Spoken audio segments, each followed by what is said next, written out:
Shalom saudara yang dikasihi Tuhan, pada Yesus hadir sekarang. Di hari ini temanya adalah Yesus dan kekhawatiran. Tuhan Yesus ingin supaya siapapun kita, meskipun memang ada kebutuhan, kesulitan, tantangan, tetapi Dia tidak menginginkan sebagai warga surga kita dibiarkannya dalam kekhawatiran. Sebab itu Dia berkata di Matius pasal 6 ayat 25-34, janganlah khawatir akan hidupmu, apa yang hendak kamu makan, minum, atau akan tubuhmu, apa yang hendak kamu pakai.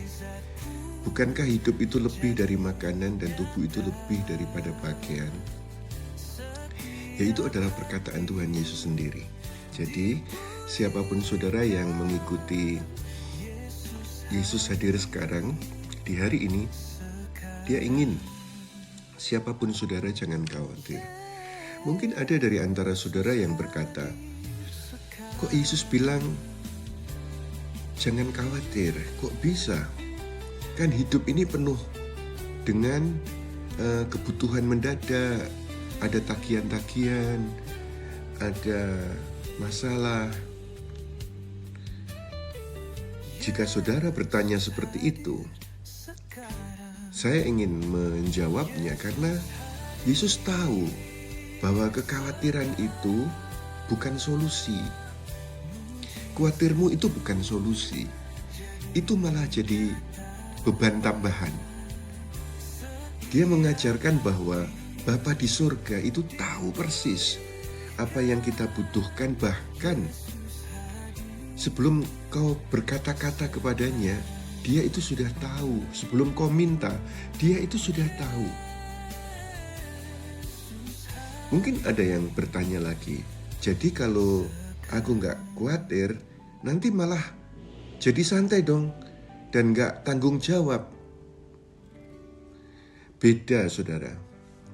Antara bertanggung jawab dan hidup dalam kekhawatiran itu beda. Kekhawatiran itu fokus ke kemungkinan buruk. Tapi kalau kita beriman, itu percaya bahwa Tuhan punya cara untuk menyediakan semua kebutuhan kita, bahkan di tengah kekacauan Dia mampu untuk menolong kita. Jadi berhentilah untuk khawatir. Saudara mungkin menanggapi, tapi realitanya kebutuhan itu nyata loh. Ada uang sekolah anak, biaya hidup makin mahal, penghasilan menurun. Jadi gimana dong? Saya mau sampaikan kepada saudara, Yesus tidak suruh kita mengabaikan akan kebutuhan-kebutuhan yang mesti kita selesaikan. Tapi Tuhan Yesus ingin supaya kita mengalihkan fokus untuk bukan fokus kepada kekhawatiran itu yang bermakna orang yang khawatir itu fokus ke kemungkinan buruk, kepada fokus firman Tuhan yang berkata, cari dulu kerajaan Elohim dan kebenarannya,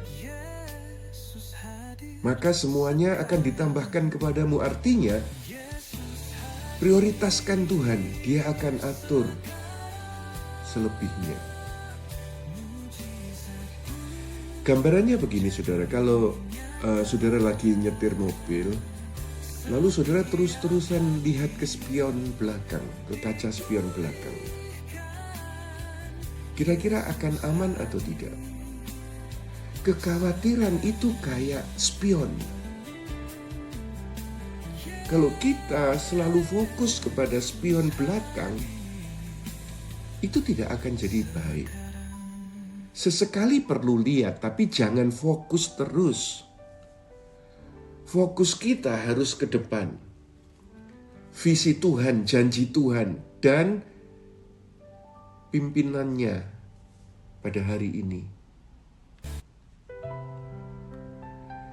Kalau ada seorang ibu rumah tangga yang dulunya stres mikirin keuangan keluarga, lalu mulai belajar menyerahkan kepercayaannya pada Tuhan,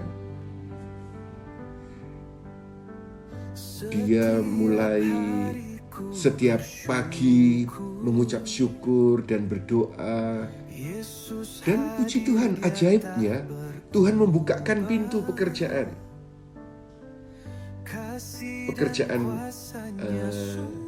freelance, pekerjaan lepas,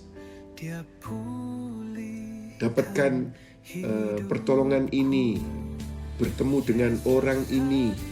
Jadi ketika dia mendulukan Tuhan di hidupnya setiap hari, selebihnya Tuhan aturkan dengan keajaibannya. Bertemu dengan situasi, orang, pekerjaan, komunitas, dan dukungan. Dan semua itu adalah Tuhan yang behind the scene, yang menyutradarai untuk mengadakan semuanya itu. Saya rindu supaya siapapun saudara, mulai hari ini biarlah engkau mengerjakan firman ini, bahwa prioritas utama adalah Tuhan. Selebihnya Tuhan Sang Sutradara akan menata semua kebutuhanmu. Itu bisa diselesaikan. Ada satu quote yang berkata begini, "Worry is imagining your future without God in it." Kekhawatiran itu adalah membayangkan masa depanmu itu tanpa kehadiran Tuhan di sana. Kan buruk, saudara. Dengan kau khawatir, kau itu membayangkan bahwa masa depanmu di sana nanti itu tanpa Tuhan. Padahal Tuhan kan setia. Dia menyertaimu dan tidak akan pernah meninggalkanmu. Tidak akan pernah. Jadi, siapapun saudara, biarlah kita belajar untuk berserah kepadanya, bersandar kepadanya. When you rest in Him, He works for you. Ketika engkau mempercayakan dirimu di dalam Dia, rest, beristirahat di dalam Dia. Dia yang bekerja untukmu. Seringkali saya mengatakan begini, when you work, you work. When you pray, God works. Ketika saudara bekerja, kau bekerja. Tetapi ketika engkau berdoa, maka Tuhan turut bekerja bersama-sama dengan kita. Jadi, aplikasi hidup sehari-hari untuk kita semuanya adalah setiap kali kau khawatir, alihkan fokus kepada Tuhan. Tuhan, aku percaya Engkau itu enough. Engkau itu cukup bagiku. Dan belajarlah untuk mencatat setiap penyediaan Tuhan di sepanjang minggu ini. Tuhan sudah tolong apa? Engkau sehat, engkau punya anak-anak, engkau punya keluarga, engkau punya pekerjaan, engkau punya penghasilan. Biar mata saudara terbiasa untuk melihat anugerah Tuhan. Jadi itulah yang ingin saya sampaikan, dan sekarang saya ingin mendoakan saudara. Tuhan, tolonglah anak-anakmu yang sudah terbiasa khawatir. Mereka menganggap bahwa Tuhan itu tidak ada di masa depan mereka, di hari esok mereka. Engkau berikan pemahaman bahwa Engkau menyertai sepanjang hidup mereka, dan Engkau sanggup menolong mereka. Dalam nama Yesus. Haleluya. Semua katakan amin. Sampai jumpa lagi pada esok hari dalam Yesus Hadir Sekarang. Bless you.